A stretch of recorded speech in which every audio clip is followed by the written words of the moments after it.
Pai, Dora, moet die kakker vangie. Maar ja, ik ga nou een bottel koop. Oh, Dora, kijk hier, mijn maat vir my 'n nuwe paar Jordans gekoop. Dink julle Boots Jordans is fake? Sy het seker al haar pensioen gebruik vir daai Jordans. Sy bied daai Jordans wegstiek nou. Ek moer iemand wat my Jordans wil afvat. Die is 'n paar bjalwe honde. Oeh, dis 'n tikkie. Hy gaan jou Jordans steel, my broers. Stiek dit weg. Hy gaan dit verkoop vir 'n R5 pakkie tik. Kyk Isa, gee vir my jou bjalwe Jordans nou of ek gaan jou frek stiek en sy Dora, hou jou bek. Kom Isa, ek tik jou, ek maak jou die geld.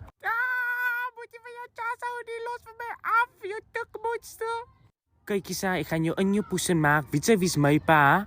Vat net daai Jordans, dan skiet ek jou frek. Jarre, ek wil net 'n bietjie te gerit. Nomme ja. Jo, Dora, sy's mos kakgevaarlik en sy mal.